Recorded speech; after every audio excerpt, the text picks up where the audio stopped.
Allah made me not good at some things. I have a limit. I'm not good at accounting. I'm not good at remembering conversations. My mother is. My wife is very good at remembering conversations. Do you remember what you said yesterday? If I'm being honest, I don't even remember what I said 1 minute ago, if I'm being completely honest. Do you remember that game in 1992, the World Cup final? Yeah. Yeah, that was awesome. But do you remember what you said yesterday? Nope. I got nothing. There are some people that can remember some things, not remember other things. I'm good at creativity, not good at management. This is the thing. There are some people very good at organizing, but not very good at patience. Right? Happens? Usually organized people, very impatient people. It's the thing, all right? Because they see any chaos around them, they're like, you know.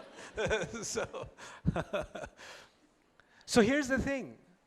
Yes, I have free will, I have choice, but I have intellectual limits, I have capability limits, I have physical limits. There's a limit to my height, there's a limit to my strength, there's a limit to my physical ability, there's a limit to my economic mobility, right? There's a physical bodily limit, and that limit is a jibillah. You know, there's a saying in Old English, you can't grow out of your skin. You know what that means? You're made a certain way, and you need to know what you're capable of, and you also need to know your limits, right? If you're not designed to swim, Allah created you like a rock, and so you just bloop, you know. I had a friend who he could drown in 1 foot. It's a miracle from Allah that he could do that.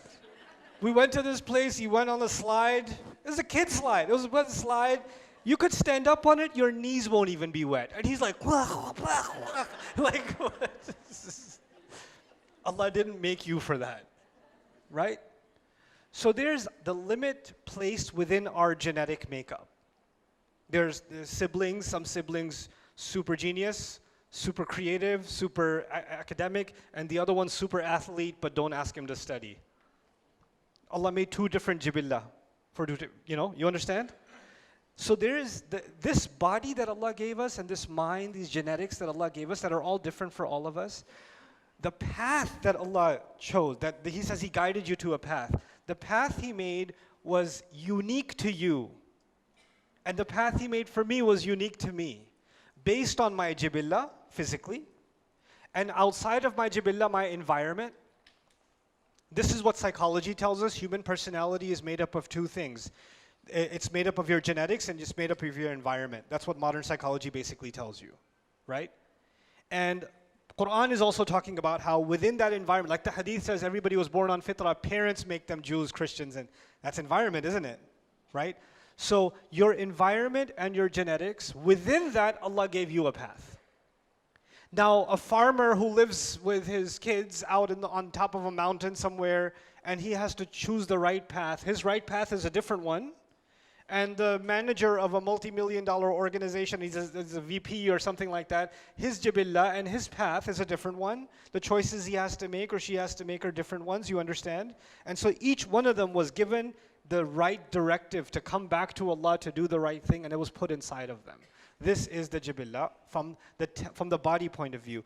But then there's the grueling test and the ruh. The ruh itself, meaning there's my physical limits, but then there's my spiritual core inside. That spiritual core also exists inside me. It also has a voice. It also has a say. And it cannot be found in the study of psychology. It cannot be found in philosophy. You can't find it in those studies. But I know it exists because you just know it does. That's the sound. That's the thing inside you that feels something when you pray. That's the thing inside someone. Incidentally, I met a woman yesterday. Before coming here, I had a craving for a donut. Don't ask me. So I went to this mall, and I'm getting in line. There's a popular donut place. I won't tell you which one. And so I'm standing in line, and this lady behind me was with her 2 kids, and she said, "Are you?" And I was like, "Yeah." And she started crying her face off. I don't know the face because she was wearing a mask, but what I could see, crying.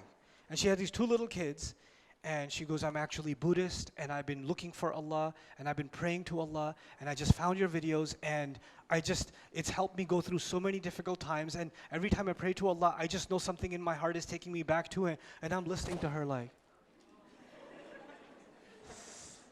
Inna hadaynahu sabil. Allah put something inside you, this ruh inside you, it knows where it came from. And it knows it was guided, it was put with a guidance to go back. So it's always finding a way back. Inna hadaynahu sabil. So this is actually the test of the ruh itself. Sign up for Bayyinah TV today and watch this deeper look of Surah Al-Insan plus many existing surahs and future surahs to come.